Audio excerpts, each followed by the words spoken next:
we've come here to the Valley of Fire in New Mexico, a battlefield, to find one of the tiniest soldiers and what it can teach us about how evolution works. On the desert sands, the rock pocket mouse blends in perfectly, its light-colored fur concealing it from predators. But on dark lava, the same fur makes the mouse stand out, attracting the many creatures that see it as food.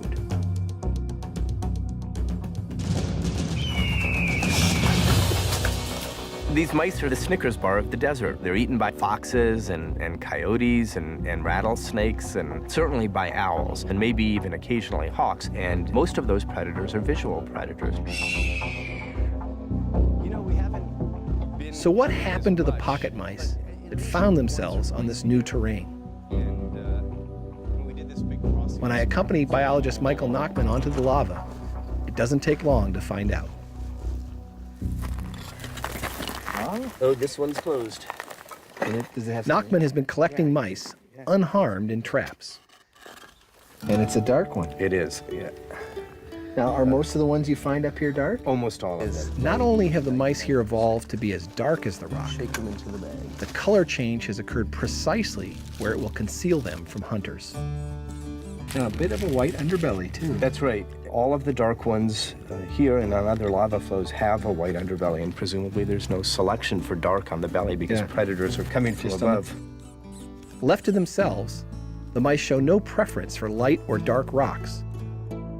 It's the predators that have made the difference. The change in color over evolutionary time in the population is driven by predators weeding out the mice that don't match their background. But how did the dark mice arise in the first place? When a black mouse appears in a light population of mice, that is usually going to be due to a new mutation. And those are random and rare events. To fully understand the pocket mouse transformation, Nachman moves from the lava to the lab. He and his team extract DNA from light and dark mice taken from one desert region. The aim? To find one or more genetic mutations that cause dark coloration. A mutation is a change in the chemical letters that make up our genes. It's a copying error that may occur when our cells divide. Mutation seems to mean that something bad has happened.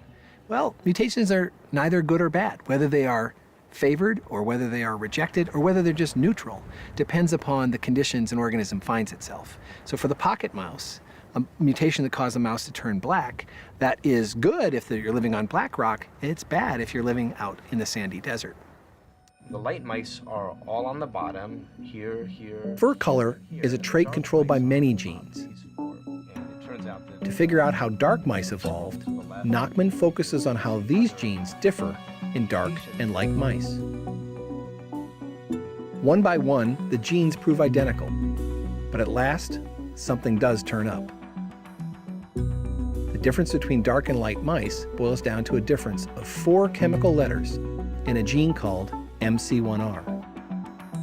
Because the gene controls the amount of dark pigment in a mouse's hair follicles, a mouse with these mutations grows dark fur, which gives it an advantage on a dark background.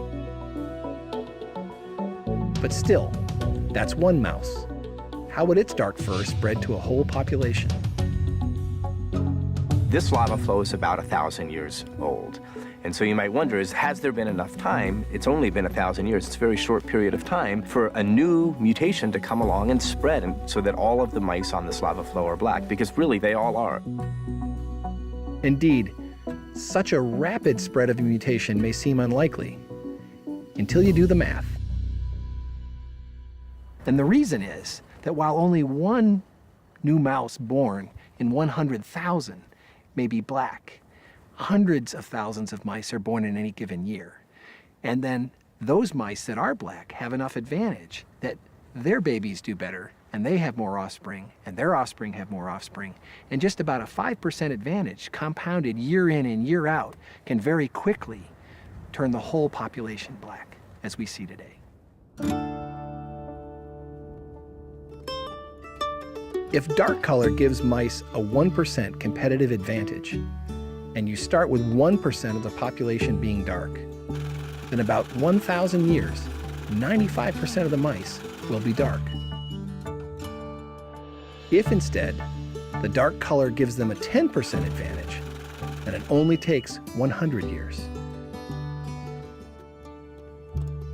Well, there is one random component, and that's the process of mutation. Mutations occur at random throughout our DNA. Every new organism is born with a new set of mutations. But while mutation is random, natural selection is not. Natural selection sorts out the winners and losers. And that's really what the whole process of evolution is driven by.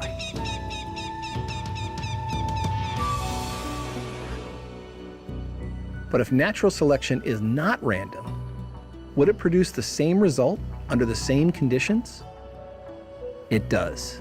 And here's proof. Rock pocket mice collected by Nachman from other lava flows in other parts of the Southwest. These are two different black mice, and they each evolved on different lava flows, and the lava flows are hundreds of miles apart, but the changes, the genetic changes that made these mice black were different in each case. And what's amazing to me is how similar the black mice are. We didn't know when we started this whether we would find that there were the same genes or different genes, and we were really surprised to find that they were completely different genes, and yet if you look at the mice, they look almost identical. Clearly, there are different genetic ways to make a mouse dark. But once the beneficial mutations appear, natural selection, the non-random part of evolution, can, under very similar conditions, favor very similar adaptations. The rock pocket mice show us that evolution can and does repeat itself, and why evolutionary change is never ending. As environments transform, so must the species that inhabit them, adapting and readapting in the great and complex battle of life.